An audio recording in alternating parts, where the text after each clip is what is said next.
जी का सहर्ष स्वागत है। वसई की जनता की तरफ से उनका बहुत बहुत स्वागत। राजनाथ सिंह जी का बहुत बहुत स्वागत। आपका स्वागत।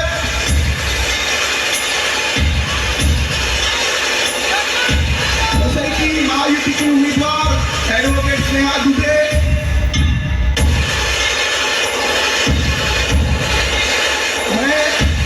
भारतीय जनता पार्टी के जिला अध्यक्ष महेंद्र पाटिल जी और इस विधानसभा की लोकप्रिय उम्मीदवार एडवोकेट सौ स्नेहा दुबे जी को आग्रह करता हूं कि वो वसई का गौरव नरहरि चिमाजी अप्पा की प्रतिमा और वसई के प्रसिद्ध फूल चंपा देके आदरणीय रक्षा मंत्री जी का स्वागत करें।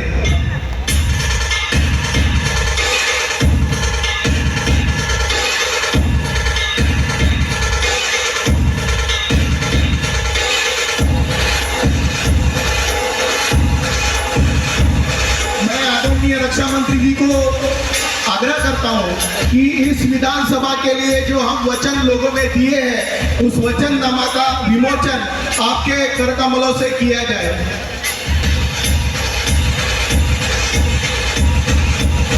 भारत माता की, भारतीय जनता पार्टी महायुतीचा, भारतीय जनता पार्टी महायुतीचा। चुनाव के लिए इस प्रचार सभा में आए हुए हमारे सभी के मार्गदर्शक, हमारे वरिष्ठ नेता भारत के संरक्षण मंत्री श्री राजनाथ सिंह जी का मैं यहाँ वसई के सारी जनता की तरफ से तहे दिल से स्वागत करती हूँ।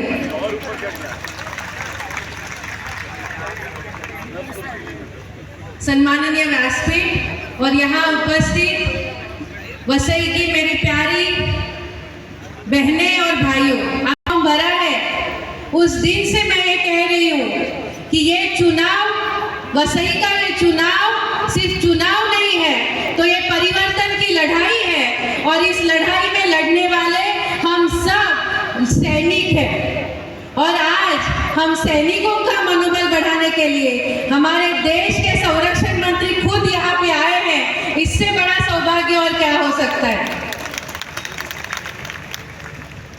वसई में पिछले 30 साल में क्या नहीं हुआ, इस बारे में हम चर्चा नहीं करेंगे, क्योंकि जो 30 साल थे वो यहाँ के स्थानीय पक्ष थे और अब ये चुनाव, वसई का ये चुनाव देश की सबसे बड़ी पार्टी लड़ रही है। और मुझे ये विश्वास है कि महायुति के कार्यकर्ता, भाजपा के कार्यकर्ता जिस मेहनत से रात दिन एक करके ये परिवर्तन की लड़ाई लड़ रहे हैं, तो जीत ज्यादा दूर नहीं है, सिर्फ 23 तारीख का इंतजार है।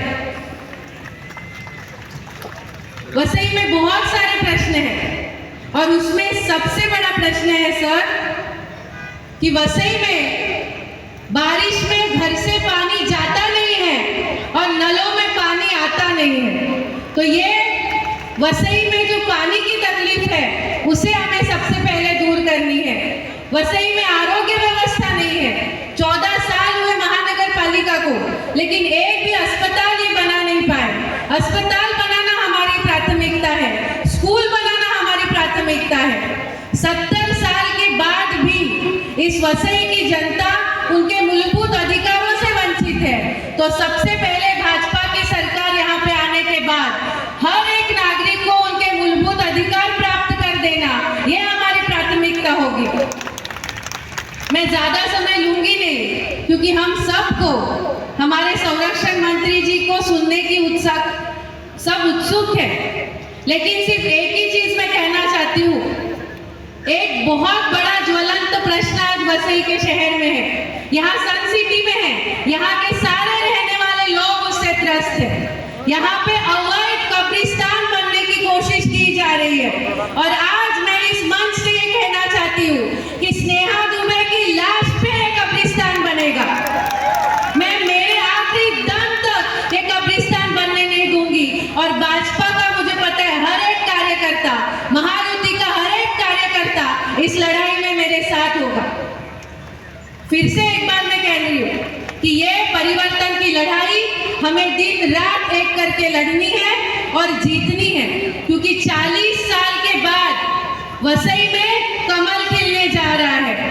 40 साल के बाद वसई में कमल चिन्ह पे लड़ा जा रहा है और मुझे विश्वास सौभाग्य है कि कमल के साथ साथ 40 साल के बाद एक महिला उम्मीदवार को मौका मिला है। तो हमारी बहनों की मैं प्रतिनिधि हूँ। महाराष्ट्र सरकार ने जो लाड़की बहन योजना लाई है उससे काफी महिलाओं को लाभ मिला है। तो ये योजना अगर हमें कायम स्वरूपी शुरू रखनी है तो महायुति के अलावा हमारे पास दूसरा पर्याय नहीं है। इसीलिए आप सबसे हाथ जोड़ के विनती करती हूँ कि हमारे आने वाले पीढ़ी के लिए, हमारे बच्चों के भविष्य के लिए, वसई के उज्जवल भविष्य के लिए 20 तारीख को 3 नंबर के सामने कमल चिन्ह के सामने अपना वोट देके, अमूल्य वोट देके महायुति को जिताइए, भाजपा को जिताइए और वसई में 40 साल के बाद सूरज के किरणों के साथ कमल खिलाइए। धन्यवाद।